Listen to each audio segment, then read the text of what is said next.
Pois é, meu irmão, a realidade é que o Donald Trump não tá para brincadeira, não. Agora ele já deu um ultimato a governos que estão agindo contra suas empresas de tecnologia, inclusive as Big Techs. E isso impacta diretamente o Brasil, porque o recado a gente sabe muito bem que é bem direcionado ao Brasil também, né?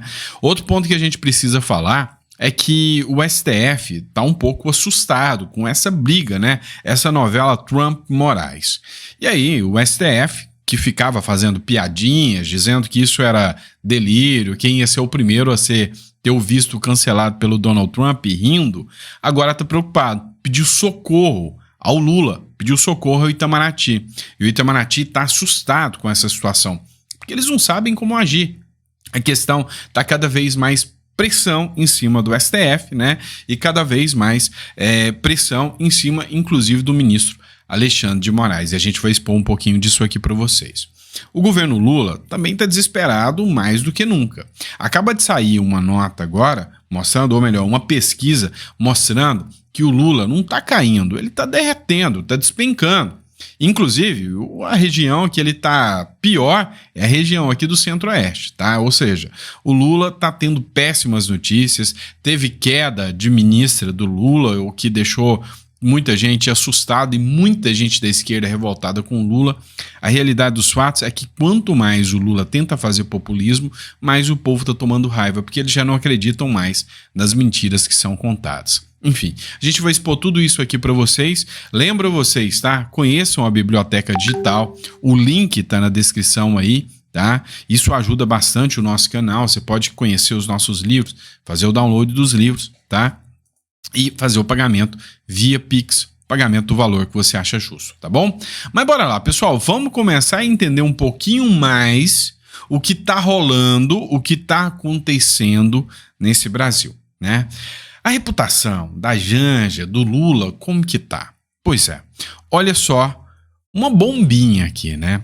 Tem um vídeo da Daniela Lima que viralizou na internet, onde ela mostra que quem canta de galo lá no Planalto é a galinha, ou seja, o Lula só obedece, quem manda na parada toda é a Janja.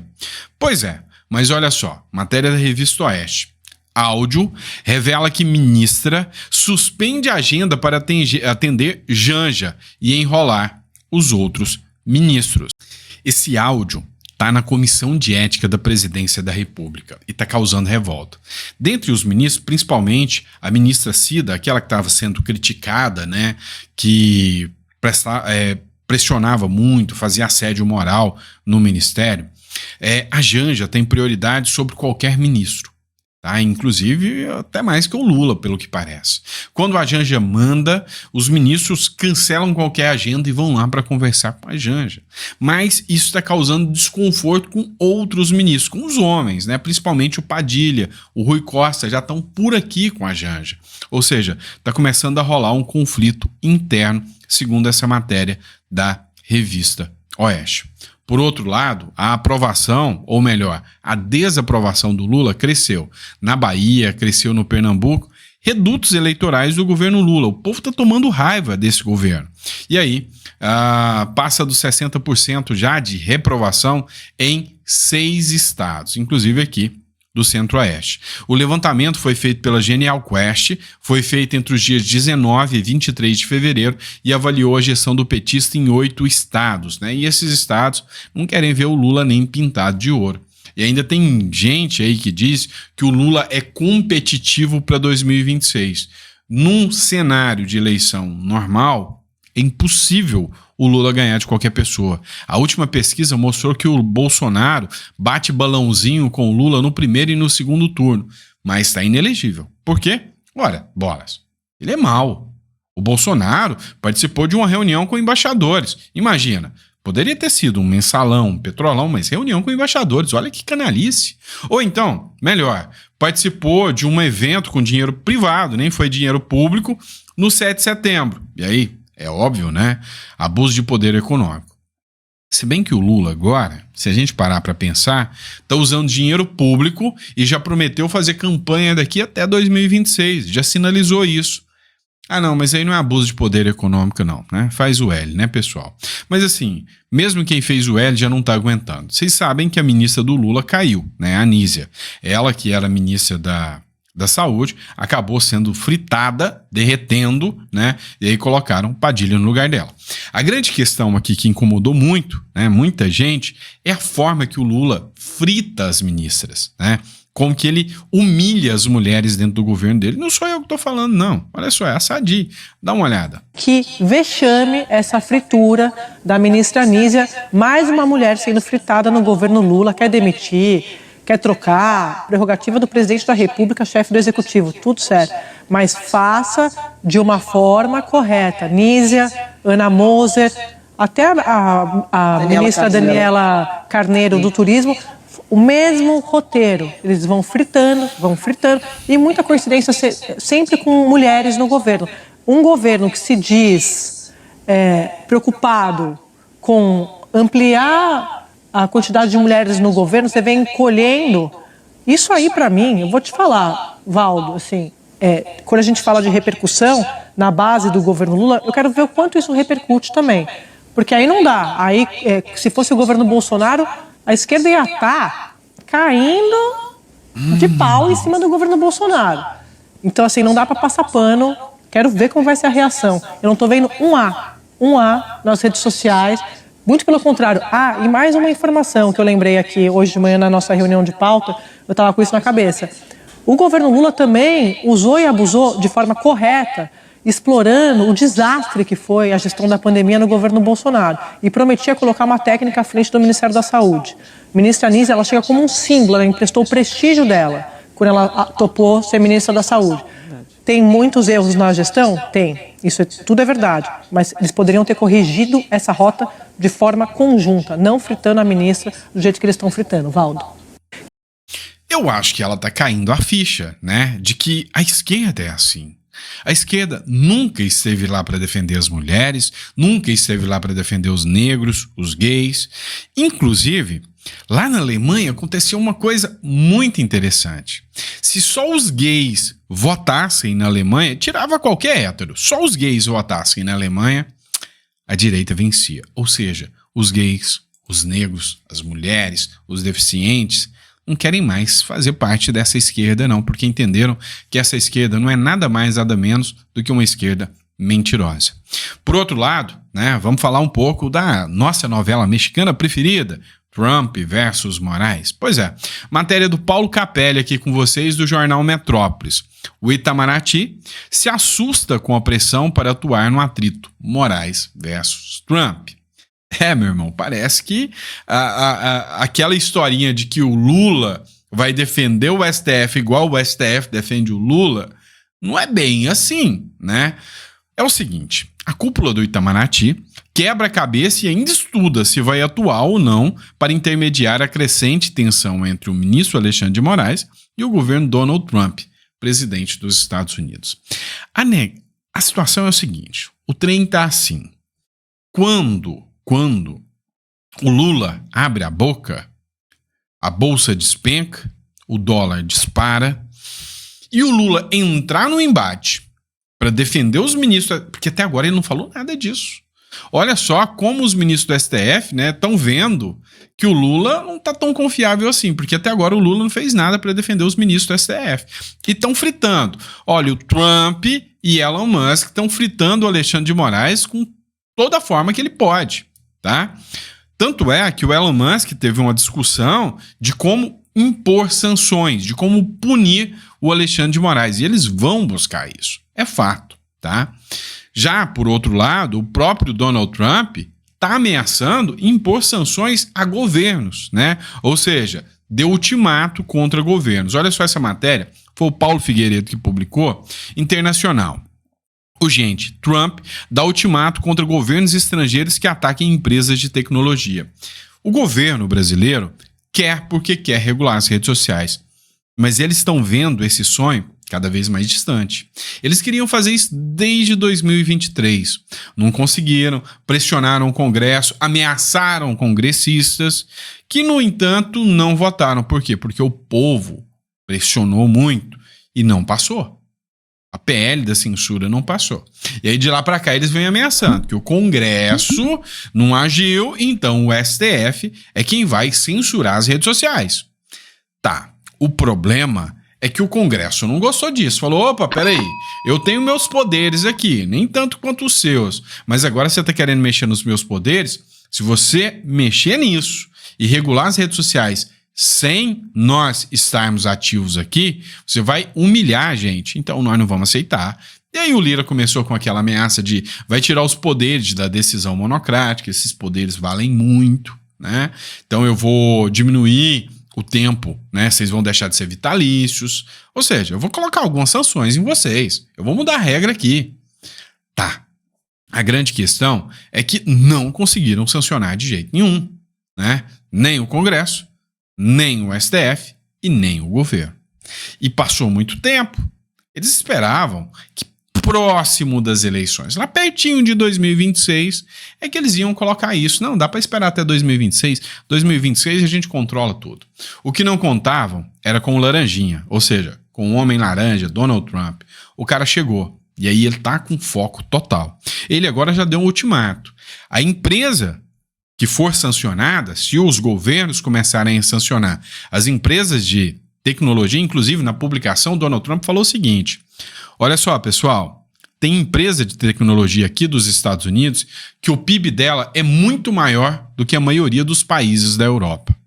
Então, se vocês começarem a sancionar as minhas empresas aqui dos Estados Unidos, meu amigo, vai ter resposta.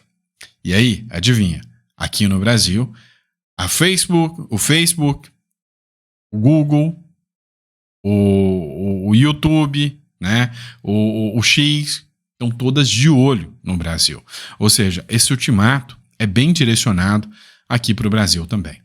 Vamos lá, vamos falar de violência. A gente falou sobre, né, aquele pedido do governador do Rio de Janeiro que os Estados Unidos interfira aqui no Brasil contra o Comando Vermelho. Eu lembrei a vocês, e eu preciso lembrar muitas vezes, que o vermelho não é mera coincidência. O Comando Vermelho nasceu de políticos da esquerda, tá? Só para deixar claro, dentro da cadeia. É o seguinte, o que aconteceu depois, né? Ele quer pressionar para que o governo norte-americano reconheça esses grupos como grupos de terror, e aí o governo americano pode fazer acordo de cooperação, chegar aqui e chutar o traseiro dos traficantes lá, né, das favelas. É isso que ele quer que aconteça. Os jornalistas da Globo estão revoltados, afinal nós estamos perdendo a nossa soberania, deixe os nossos criminosos em paz. Inclusive, tem até a Defensoria Pública agora, em São Paulo, que pediu para não prender criminosos, ou melhor, não fazer o reconhecimento facial de criminosos que querem pular o carnaval. Cara, esse Brasil, pelo amor de Deus, ele é distorcido, né? Mas olha só, matéria da Gazeta do Povo. Ações do governo estimulam o desencarceramento em meio à preocupação com a população sobre violência. O governo do Luiz Inácio Lula da Silva, o presidente da República, aposta em uma política de desencarceramento em massa. É o que ele quer, apoiada, inclusive, pelo ministro da Justiça, que é o Lewandowski. Então, uma aposta deles é: vamos solucionar o problema da criminalidade no Brasil. Como? Vamos soltar os criminosos e vamos fazer com que eles deixem de ser criminosos. Então, roubar o seu celular não vai ser crime mais, te matar não vai ser crime, porque o cara comete o crime e não vai preso, é impune, para mim deixa de ser crime, né? Então, assim, o Brasil está se tornando uma vergonha. O Tarcísio de Freitas, ele fez uma análise muito específica, né, sobre uma forma de combater a criminalidade, coisa que a esquerda mais combate.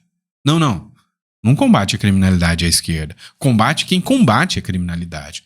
E as escolas cívico-militares, essas são o grande mote que vai mudar o nosso país. Eu aposto que as escolas cívico-militares são o exemplo de que o Brasil pode dar certo. Olha só o que o Tarcísio falou aqui, merece ser ouvido. Quais são os dois estados da federação que têm mais escolas cívico-militares? Paraná e Goiás. Quais são as duas unidades da federação que têm os melhores resultados no IDEB? Goiás e Paraná. Bom, Opa. autoexplicativo. Não preciso falar mais nada. Não. Claro.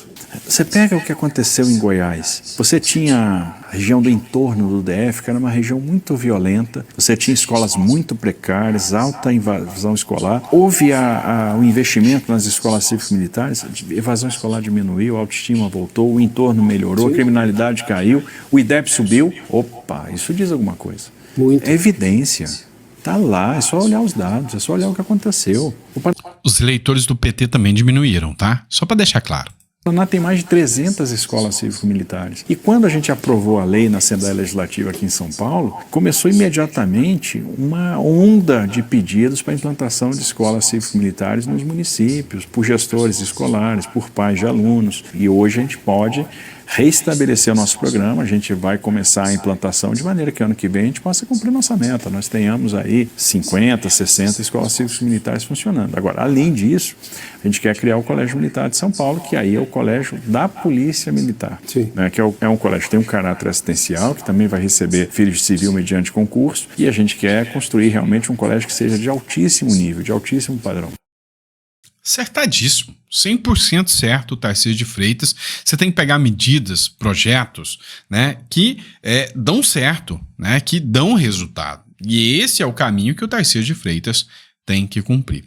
Vamos lá, outra matéria que a gente quer analisar com vocês aqui é a Globo News tomando checada. A gente acabou de falar sobre as medidas do Trump, sobre censuras de redes sociais.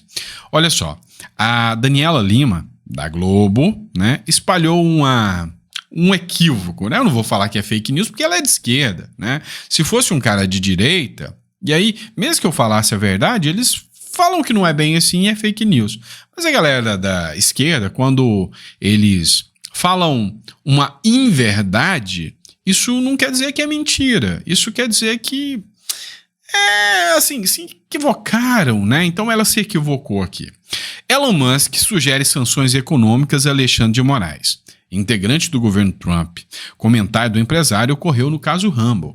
E aí a Daniela Lima veio e defendeu que o Alexandre de Moraes está certíssimo. Afinal, a lei brasileira exige que tenha um representante legal aqui no Brasil. Tem? Pois é, a verdade é que não. A jornalista afirmou que as redes sociais são obrigadas a ter escritórios no Brasil e que isso está no Marco Civil da internet. Tá não? Ambas as afirmações são falsas. A exigência seria implementada pelo PL 2630, PL da censura, que não foi aprovado no Congresso. Vocês entenderam que a fake news do amor pode? O que não pode é a verdade do ódio? É isso. A fake news do amor pode. A verdade do ódio, não. Quem traz a fake news do amor? Jornais, mídias. Quem é, né, que utilizam as redes sociais e tem maior relevância? Quem fala a verdade, né? E aí não é à toa, né, que a escalada internacional do embate entre Alexandre de Moraes e a direita, né, está evocando sanções inéditas. Ou seja, esse discurso só ganhou projeção graças às redes sociais.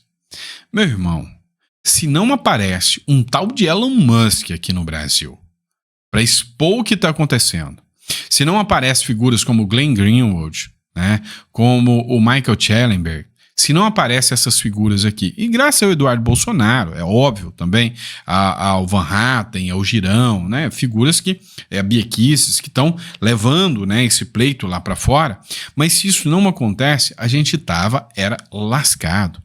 Tá? Do episódio mais recente, né, e a gente pode dizer até impactante, o Rick McCormick, tá? Ele que é um deputado, cara, ele pediu diretamente aos Estados Unidos que imponham sanções ao ministro Alexandre de Moraes, diretamente ao Trump, né, que impõe as sanções. E aí, logo, em seguida, o Shane Lee, que é um senador, ele foi lá e já falou, não, tem que pôr em sanção e eu vou para o Brasil só para investigar o ministro Supremo Alexandre de Moraes. Isso que está acontecendo é inédito, isso nunca aconteceu na história do Brasil antes, né? Nunca aconteceu antes na história do Brasil. Tá bom? E é isso, pessoal. Espero que vocês tenham gostado do nosso editorial. Vou ter que repetir, tá, gente? Eu sei que é chato pedir para vocês visitarem a biblioteca digital. Eu sei que é chato mostrar para vocês que os livros são ótimos, né? Como, por exemplo, a Espiritualidade e Prosperidade, Como Alinhar Fé, né? com prosperidade, né? Mas assim, a grande questão é que o nosso livro está aqui para engrandecer vocês e também é uma forma de manter o nosso trabalho de pé, tá? Eu não esperava, né, tomar um tombo desse, né? Já tô há 30 dias, acho que mais de 30 dias, quase um mês e meio, não sei, desmonetizado. Tô tentando resolver o problema, mas tá pesado. Então, é a forma que vocês têm de estar ajudando o canal, tá bom? Senão, sim, infelizmente a gente vai ter que diminuir a quantidade de vídeos porque as contas não param, né? Tem as outras empresas que eu tenho que administrar também. E aqui, né? Lógico que o YouTube é mais uma empresa, né? Então, assim, agradeço muito a confiança e a credibilidade de vocês, tá bom? Grande abraço, fiquem com Deus e eu vejo vocês no próximo editorial.